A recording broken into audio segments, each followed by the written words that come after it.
বলছেন চাকরি দুর্নীতির কথা, পার্থ চট্টোপাধ্যায়ের কথা ছেড়ে দিন। আমি সেই মানুষ, আমি আপনাদের কাছে বলি, এনফোর্সমেন্ট ডিরেক্টরেটের কাছে আপনাদের 1,21,000 ভোটে সমর্থন দিয়ে, 1,12,000 ভোটে 2021-এ সমর্থন দেওয়া সেই মানুষটির সম্বন্ধে এনফোর্সমেন্ট ডিরেক্টরেটকে আমি কিছু তথ্য সাপ্লাই করেছিলাম 2022-এর জুলাই মাসের পর, যেটি পিংলা থেকে আমার নিজস্ব সোর্স খবর দিয়েছিল। Babli Chatterjee memorial international English medium school পিংলায় পার্থবাবু তার স্ত্রীর নামে তৈরি করেছে। সন্ময়বাবু ওই চাকরি চুরির টাকা এখানেও আছে, এবং যিনি আমাকে খবর দিয়েছেন তিনি একজন তৃণমূলেরই নেতা, আমার সঙ্গে ঘনিষ্ঠতা ছিল। আমি সমস্ত কাগজপত্র সংগ্রহ করে এনফোর্সমেন্ট ডিরেক্টরেটের হাতে দিই, এবং সেটাও এই মামলার মধ্যে পার্থবাবু ঢুকে গেছে। ভাবুন, নিজের স্ত্রীর নামে ইংলিশ মিডিয়াম স্কুল করছেন পিংলা, আজকে সেইখানেও টাকা ঢুকছে চাকরি চুরি। এই পাপের বিচার করবেন না বেহালা পশ্চিমের মানুষ? শুধু কি পার্থ একা চোর? শুধু কি অর্পিতার বাড়িতে টাকা? এটাকে যেদিন প্রমোট করলেন, আপনার বাড়ির ঘরের সন্তান প্রতিদিন রাত 2:30-তে ঢুকছে, আচ্ছা আপনি বাবা হিসেবে প্রশ্ন করবেন না কেন? যখন দরজার ছিটকিনটা খুলবে জিজ্ঞেস করবেন না তুই রাত 2:30 কেন ঢুকছিস? জিজ্ঞেস করবেন না তোর ওই বাক্সপাটটাতে কি আছে? জিজ্ঞেস করবেন না যদি সন্দেহ হয় যে ছেলে ডাকাতি করে ফিরছে? আপনি প্রমোট করেছেন, আপনার স্ত্রী তাকে খেতে দিয়েছে, সে ঘুমোতে গেছেন, পরের দিন আবার দুপুরবেলা বেরিয়েছে ডাকাতি করতে। আপনি বলছেন আমি তো কিছু জানি না, ওটা যা করেছে ছেলে করেছে। এই যুক্তি গ্রাহ্যযোগ্য? আপনারা বলুন তো, বেহালা পশ্চিমের মানুষ বলছে এটা কেউ বিশ্বাস করবে? আসলে পার্থক্য চোর করেছেন এখানকার অ্যাডমিনিস্ট্রেশন।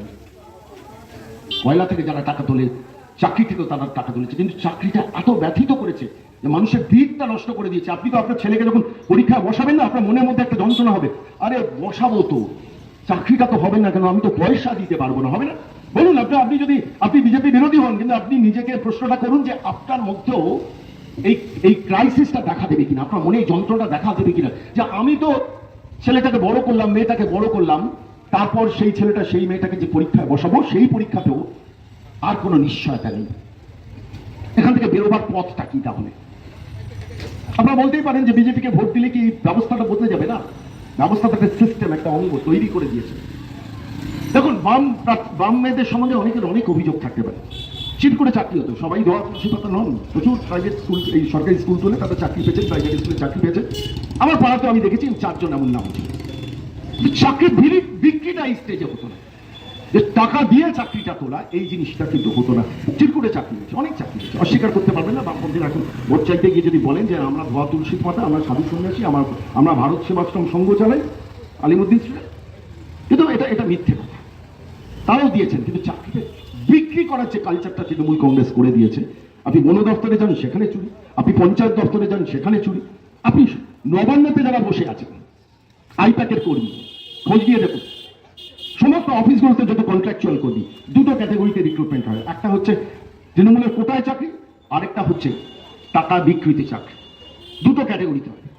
এই ব্যবস্থাটা বদলাতে ইচ্ছে করে না। আমি বলছি আপনাদের কাছে, বেহালার মানুষ ভাবুন, আপনারা যথেষ্ট সচেতন, আপনারা ভুল করেননি সেদিকে পার্থবাবুকে ভোটটা দিয়ে, কিন্তু আজকে আপনাদের ভাবতে হবে যে পার্থবাবুর বদলে রত্নার দেবী এলেই সবকিছু বদলে যাবে না।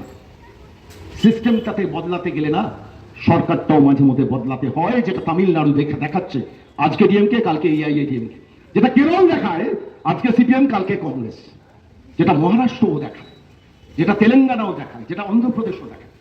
কেন পশ্চিমবঙ্গ দেখাতে পারবে না? এটা আমাকে ভাবায়। 34 বছর তো দীর্ঘদিন ধরে শুধু বিরোধিতা বিরোধিতা বিরোধিতা, খারাপ খারাপ খারাপ খারাপ, খুব খারাপ কেন্দ্র। পশ্চিমবঙ্গের ডেভেলপমেন্টটা কি হয়েছিল প্রশ্নটা আমরা সেদিন করতাম, আজ আর করি না। কেন? আজকে 15 বছরের শাসন ব্যবস্থা মেরে সিঙ্গুর থেকে টাটাকে তাড়ালেন। গত 15 বছর ধরে একটা শিল্প, বড় শিল্পপতিকে পশ্চিমবঙ্গে আনা যেত না। আমি তৃণমূলের যারা বন্ধু, মাইক্রোফোন আওয়াজ যাদের কানে যাচ্ছে, একটু প্রশ্নের উত্তর আমাকে দিন তো। 15 বছরে একজন বড় শিল্পপতিকে আনা যেত না? আমি একটা ঘটনা বলি আপনাদের। আমি ভোর 5টা পর্যন্ত জাগি, পড়াশোনা করি, আমার নিজের রিসোর্স তৈরি করি। দিল্লিতে আমার এক সাংবাদিক বন্ধু আছে, আপনারা তাকে চেনেন, নাম বলছি না। তার সঙ্গে একদিন কথোপকথনে শুনছিলাম, বললেন যে তার বন্ধু সাংবাদিক মহারাষ্ট্রে থাকেন, তিনি মুকেশ আম্বানিকে একদিন সামনাসামনি একান্ত আলাপচারিতায় জিজ্ঞেস করেছেন, আচ্ছা আপনি পশ্চিমবঙ্গে এতবার চান, বিশ্ববঙ্গ বাণিজ্য সম্মেলন করেন না পয়সা খরচা করে, তো পশ্চিমবঙ্গে বড় ইন্ডাস্ট্রির দিকে যান না কেন? মুকেশ আম্বানি এটা উত্তর দিয়েছেন, আমি তার কাছ থেকেই শোনা। বললেন যে ভিটি স্টেশনে গিয়ে গলা দেওয়া ভালো পশ্চিমবঙ্গে বড় শিল্প স্থাপন করতে যাওয়ার থেকে। একটা তার মননে তার চেতনায় তো রতন টাটা রয়েছে। 85% হয়ে যাওয়া একটা কারখানাকে ভেঙে গুড়িয়ে এই শোভন চট্টোপাধ্যায়, সুব্রত মুখোপাধ্যায় এক সময় তখন কলকাতা কর্পোরেশনের মেয়র ছিলেন, 3 কোটি টাকা খরচা করে সেই গার্বেজ ক্লিয়ারেন্স করিয়েছিলেন। তার নথি আমার কাছে আছে।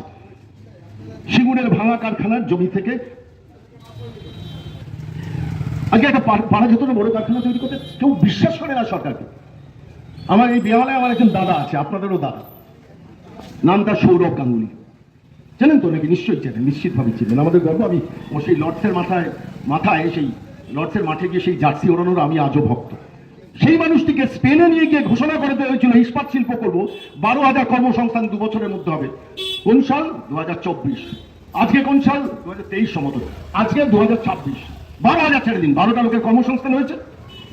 বলছি, আপনাদের প্রশ্ন করছি, আজকে পারা যেত না যে বড় শিল্পপতিকে নিয়ে আসতে? 2021 2টা মে এ রাজ্যের মুখ্যমন্ত্রী নির্বাচন মুক্ত হলেন। 5ই মে তিনি শপথ নিলেন। একই সময়ে একই দিনে হেমন্ত বিশ্ব শর্মা, অসমের 3 কোটি মানুষের বসবাস অসমে, সেইখানে তারা শিল্প, সেখানেও একই সময় একটা সরকার নির্বাচিত হলো। তিনি বিজেপির মুখ্যমন্ত্রী হলেন হেমন্ত বিশ্ব শর্মা, আর এ রাজ্যের মুখ্যমন্ত্রী হলেন মমতা বন্দ্যোপাধ্যায়। সেই অসমের মাটিতে হেমন্ত বিশ্ব শর্মা নরেন্দ্র মোদীকে গিয়ে ধরলেন যে গুজরাটের মাটিতে যদি 2টো সেমিকন্ডাক্টর চিপ কারখানা হয়, অসম কি দোষ করেছে? নরেন্দ্র মোদী পিঠটা চাপে হেমন্তকে বললেন, তুমি যাও, আমি দেখছি। তার 3 মাসের মধ্যে ওই গৌহাটির মাটিতে সেমিকন্ডাক্টর চিপ কারখানার ইনোগ্রেশন করলেন মৃত্যুর আগে রতন টাটা। নিজে গিয়েছিলেন অশীতিপর মানুষটি, পাশে বসেছিলেন ভারতবর্ষের প্রধানমন্ত্রী, পাশে বসেছিলেন হেমন্ত বিশ্ব শর্মা, যে মানুষটা নির্বাচিত হয়েছিলেন 2021-এর 2রা মে, যে মানুষটার সঙ্গে একই দিনে নির্বাচিত হয়েছিলেন রাজ্যের মুখ্যমন্ত্রী মমতা বন্দ্যোপাধ্যায়। সেই রতন টাটাকে রাজ্যের মুখ্যমন্ত্রী মাথায় কপালে বন্দুক ঠেকিয়েছিলেন রতন টাটার কথার অনুযায়ী, যে আমার মাথায় মিস ব্যানার্জি বন্দুকটা শুধু ঠেকেননি, ট্রিগারটা চালিয়ে দিয়েছিলেন। Thank you miss Banerjee. Narendra Modi তাকে SMS করে বলেছিলেন, ওয়েলকাম টু গুজরাট। তারপর ওই রতন টাটার কারখানা চলে গিয়েছিল সানন্দতে।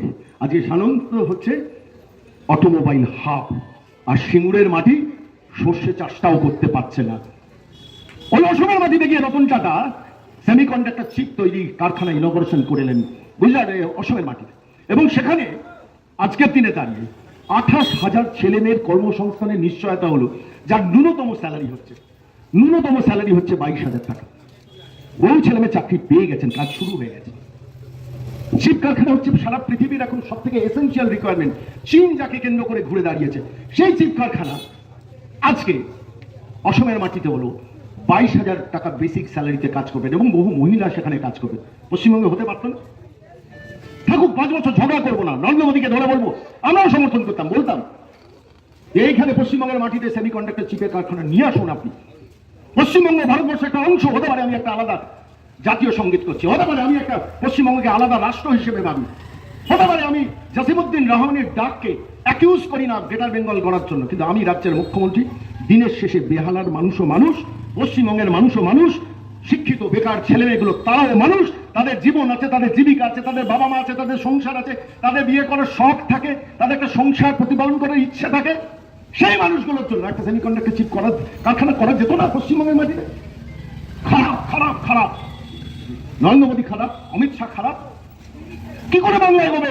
বেহালা মানুষকে ভাবতে হবে। আজকে রত্না চট্টোপাধ্যায় কেন্দ্র বদল করতে পারেন, বেহালা পূর্ব থেকে বেহালা পশ্চিমে আসতে পারেন। পার্থ চট্টোপাধ্যায় অন্ধকার, কালীঘাটের অন্ধকার ঢাকা যাবে না তাতে। এটা বেহালার মানুষকে বেশি করে বুঝতে হবে। ভবানীপুর কেন্দ্র যতটা প্রয়োজনীয় এদের পরাজয়, ঠিক একইভাবে বেহালা পশ্চিমের মানুষেরও হারাতে হবে এই দলটাকে। তা না হলে পার্থ চট্টোপাধ্যায়ের বান্ধবীর ফ্ল্যাটে 49 কোটি টাকা জমা পড়াটা স্বীকৃতি পাবে। ভাববেন, আমি এই অ্যাঙ্গেল থেকে ভাবছি, বলছি। মোহন চরণ মাঝি সেদিনকে উড়িষ্যার মুখ্যমন্ত্রী হিসেবে নির্বাচিত হলেন, সবে দেড় দু বছর। সেই মানুষটি কলকাতায় এসে একটা রোড শো করলেন, 4.5 ঘন্টা বিজনেস মিট করলেন, দিনের শেষে 1 লক্ষ কোটি টাকার ইনভেস্টমেন্ট উড়িষ্যার জন্য উড়িয়ে নিয়ে গেলেন। ঘটনা কি জানেন? যাদের কাছ থেকে ইনভেস্টমেন্টটা উড়িয়ে নিয়ে গেলেন তাদের মধ্যে আছেন সঞ্জীব গোয়েঙ্কা, যে সঞ্জীব গোয়েঙ্কা এই আলোটা দিচ্ছেন আমাকে আপনাকে, সিএসসি। যে ইন্ডাস্ট্রি করার জন্য তিনি চলে যাচ্ছেন রতন টাটা ওখানে, সেই রতন টাটা মাফ করবেন, সঞ্জীব গোয়েঙ্কা, সেই সঞ্জীব গোয়েঙ্কাকে দিয়ে আমি বড় ইন্ডাস্ট্রি পশ্চিমবঙ্গে গড়াতে পারছি না। সিএসসি এর মনোপলি বিজনেসটা দিয়ে রেখেছি যাতে সিএসসি সব থেকে বেশি বিদ্যুতের বিল পকেট কাটে আপনার, এবং তার ভাগ বাটোয়ারা পাওয়ার জন্য 21শে জুলাই মঞ্চ বাটার 3 যে খরচটা তৃণমূল কংগ্রেসের হয় সঞ্জীব গোয়েঙ্কা করেন। আপনি প্রশ্ন করবেন তো যে সঙ্গবাবু আপনি এত জানেন, প্রমাণ দিন। সব তথ্য ঘাঁটি বলে বলছি, আপনাদের দায়িত্ব নিয়ে বলছি। পশ্চিমবঙ্গ এগোতে পারত যদি একটু বদল হতে পারতো। ডিএমকে বদলে এআইএডিএমকে আসে, সিপিএম বদলে কংগ্রেস আসে, তেলেগু দেশম বদলে কংগ্রেস আসে, আবার কংগ্রেস বদলে তেলেগু দেশম আসে।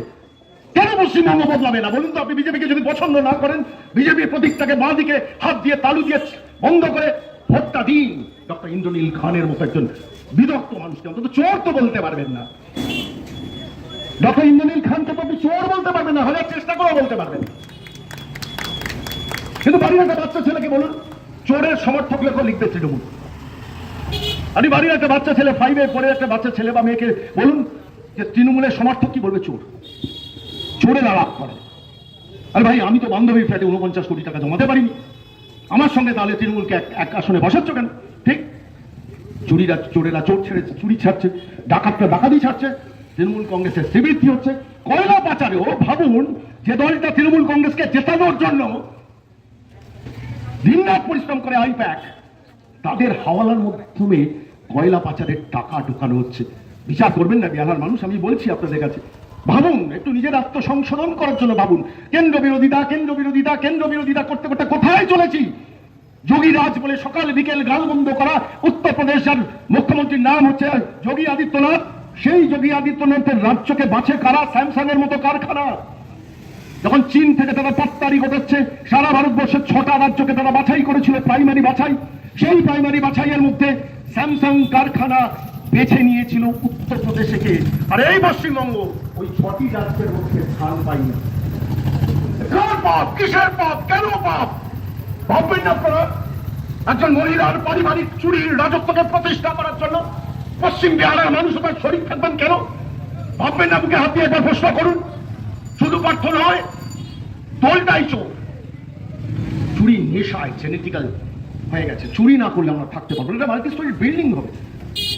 গ্র্যাচুইটি, প্রভিডেন্ট ফান্ড, সমস্ত টাকা, স্ত্রীর সোনার গয়না, বাবার জমানো কিছু শেষ জীবনে সঞ্চয়, সেই টাকা সঞ্চয় করে আমি একটা ফ্ল্যাট কিনছি, যে ফ্ল্যাটের দাম হয়তো 3200 টাকা স্কোয়ার ফুট হয়, আমাকে কিনতে হচ্ছে 4200 টাকা দিয়ে। তার কারণ তৃণমূল নেতাদের পকেটে ভরতে হবে। বদল চান না? একটা পুলিশের চাকরিকে কিভাবে তছনছ করেছে বলুন তো? কত বলবো? আমি বক্তৃতা দীর্ঘায়িত করবো না, আমি শেষ করবো না, আমার আরো সভা আছে। পুলিশের চাকরি, পুলিশের চাকরিতে এ রাজ্যের ভ্যাকেন্সি 2,69,000। এখন এই মুহূর্তে ডেমোক্রেসি 10.5 কোটি জনসংখ্যার নিরিখে সেইখানে দাঁড়িয়ে পুলিশের চাকরিতে আজকে পুলিশ স্থায়ী চাকরি করছেন, কনস্টেবল, এসআই সমস্ত পদ নিয়ে 1,07,000। সিভিক ভলেন্টিয়ার কতজন কাজ করছেন? 1,23,000। ভিলেজ পুলিশ, অন্যান্য কন্ট্রাকচুয়াল পুলিশ কর্মচারীর সংখ্যা মিলিয়ে 1,60,000। মাইনে কত দিচ্ছেন? 10,000 দিতেন, 1,000 টাকা ভিক্ষে বাড়িয়েছেন। সিভিক ভলেন্টিয়ারদের দিয়ে থানা চালাচ্ছেন। আমি বলছি না, আপনার লোকাল থানাতে গিয়ে খোঁজ নিন, যে পুলিশের লোক দরকার তার 1/3 দিয়ে থানা চলছে। কেন? সেই ঘরেতে এই বেহালা পশ্চিমের বহু ছেলেমেয়ে পরীক্ষার ভিত্তিতে চাকরিতে ঢুকতে পারতো। নষ্ট করে দিচ্ছেন, পুলিশের স্ট্রাকচারটাকে নষ্ট করে দিচ্ছেন। আমরা গালবন্ধ করি সিভিক দেখে, আমিও করতাম। এই সিভিককে দিয়ে টাকা দিচ্ছেন, আমি গালিগালাজ করি না। কোথায় পাবেন সেই সিভিক ভাইটা? একটু ভাবুন তো। আমি একজন সিভিক ভলেন্টিয়ারের সঙ্গে একদিন কথা বলছিলাম, মৌলালির মোড়ে দাঁড়িয়ে দেখছিলাম খুব একটা দামি সিগারেটের মধ্যে খাচ্ছে।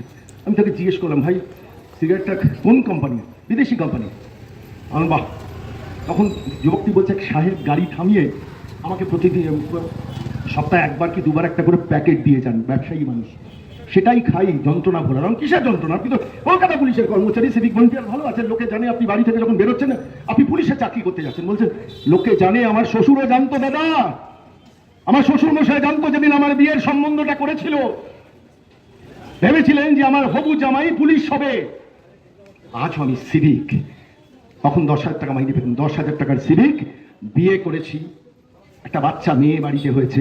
সেই বাচ্চার বেবি ফুড কেনার ক্ষমতাটা আমার মাঝে মাঝে হারিয়ে যায়। আমার শ্বশুর মশাই এসে বেবি ফুডটা কিনে নিয়ে যায়। বাচ্চাটা ঘুম থেকে ওঠার আগে আমি বাড়ি ছেড়ে বেরিয়ে আসি।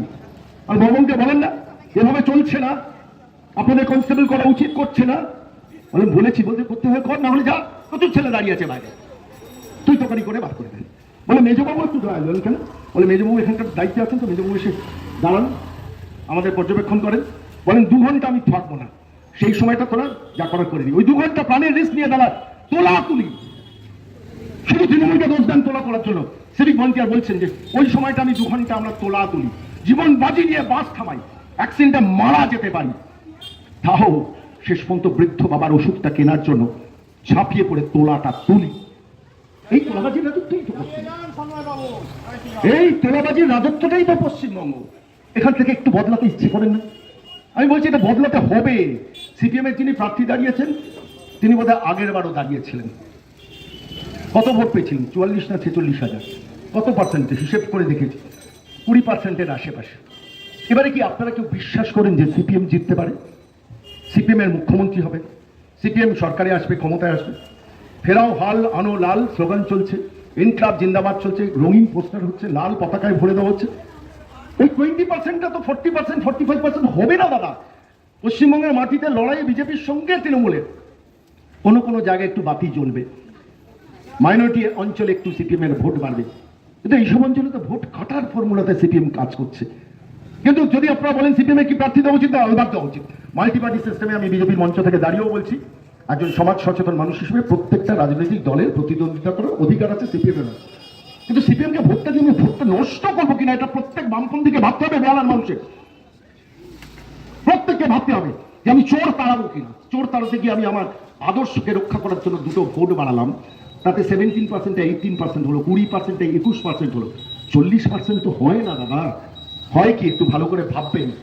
আমি বামপন্থী শ্রোতা যারা আমার বক্তব্য মাইক্রোফোনে কানে যাচ্ছে, আমি বলছি বিজেপি খুব খারাপ পার্টি আপনি হয়তো মনে করেন, একবার বদলে দেখুন না, 5 বছর বাদে মঞ্চ বাঁধার সাহস পাবেন না আমার বিজেপি নেতারা এখানে। একবার বদলে দেখুন, যদি না হয় বদলে দেবেন, হাতে থাকলো ক্ষমতা। সেই জায়গাটা আসা দরকার। আমি অনেকটা পথ, প্রায় 20 কিলোমিটার পথ ট্রাভেল করে শুধু বেহালার মানুষকে অ্যাড্রেস করার জন্য আজকে এলাম। একাধিক সভা বাতিল করো এই কথাটা বলার জন্য। একটু অক্সিজেন নেওয়ার চেষ্টা করুন। ভবিষ্যতে যে বাচ্চাটা আপনার বাড়িতে বড় হচ্ছে তার দিকে তাকিয়ে আজকে সন্ধ্যেবেলা, আজকে রাত্রিবেলা, কাল সকালবেলা একবার নিজেকে প্রশ্ন করুন, ওই বাচ্চাটা যখন বড় হবে তখন এই পার্থর বদলে রত্না, রত্নার বদলে পার্থ, এই সিস্টেমটা কি বদলাবে? তার কারণ এই সিস্টেমটা বদলাতে গেলে একটা পরিবর্তন আনা দরকার। পরিবর্তনটা যদি খারাপ হয় সেই পরিবর্তনেরও পরিবর্তন আনা দরকার, সেই পরিবর্তন যদি খারাপ হয় সেই পরিবর্তনেরও পরিবর্তন আনা দরকার। Change is required. আর স্ট্যাটিক সিস্টেমে কিন্তু করাপশনকে জন্ম দেয়, লালিত করে, পালিত করে। প্রত্যেক যুবক, বাচ্চা বাচ্চা ছেলে মেয়েগুলো ভবিষ্যৎ জীবনে 1,500 টাকা স্বপ্ন। বলুন তো, আমার ছেলে আমার মেয়ে আজকে বাংলার বাইরে কেন? বাবা হিসেবে এই যন্ত্রটা আপনারা পুষে রাখতে পারেন না? আমার ছেলে তো আজকে বাংলার বাইরে, আমার মেয়ে তো বাংলার বাইরে। আমরা 2 বৃদ্ধা আজকে বাংলার এই বৃদ্ধাবাসে রয়েছি। আগে বিধাননগর ছিল বৃদ্ধাবাস, আজকে সারা পশ্চিমবঙ্গ হচ্ছে বৃদ্ধাবাস। ভাববেন না এটা 1,500 টাকা আপনার কনসোলেশন প্রাইস। কন্ট্রাকচুয়াল কর্মীদের 10,000, 11,000 টাকা। আপনার শুনলে চমকে যাবেন। সমস্ত অফিসগুলোতে 3 বছরের জন্য কন্ট্রাকচুয়াল হতো। আমি আমার হাতে ডকুমেন্ট আছে বলে বলছি, এখন সেটাকে নির্দেশ দেওয়া হয়েছে 1 বছরের জন্য কন্ট্রাকচুয়াল করো। কেন? যদি ক্ষমতায় ফিরে আসি আইপ্যাক লোক ঢোকাবে। অধিকার নেই এই পশ্চিম বাংলার যে মানুষগুলো, ছেলে মেয়েগুলো বড় হচ্ছে, তিনি যদি রাজনীতি না করেন, একটা যোগ্যতার ভিত্তিতে আমি কোথাও একটা চাকরি করবো, অধিকার নেই আপনাদের। সপত্র চুরি, চুরি, চুরি। সামান্য রেশন ব্যবস্থার মধ্যে কি চুরি হয়েছে সম্প্রতি দেখেছেন? এতে গিয়ে বাগদাতে গিয়ে জ্যোতিপ্রিয় মল্লিকের হয়ে প্লিট করছেন রাজ্যের মুখ্যমন্ত্রী। কি বলছেন? ভালো, খুব ভালো কাজ করেছে। ঠিকই তো। আবার সেখানে বলতে গিয়ে একটা কথা বলেছেন রাজ্যের মাননীয় মুখ্যমন্ত্রী, বলেছেন যে এই যে বালু কাজ করেছে, বালুর অপরাধ কি? সিপিএম, পচা সিপিএম, সেই পচা সিপিএম ভুয়ো রেশন কার্ড করে রেখেছিল, সেই ভুয়ো রেশন কার্ডের টাকাটা সিপিএম খেয়ে যেত, বালু সেটা ধরেছিল, সেই জন্য বিজেপি বালুকে ধরিয়ে দিল। তারপরে দেখা গেল 20,000 কোটি টাকা শুধু বিদেশে পাচার করেছেন সেই বালুকে ডিফেন্স দিচ্ছেন। ভাবতে পারেন কতটা লজ্জা। জলটা আমি একটা তথ্য দিই, আমি তথ্য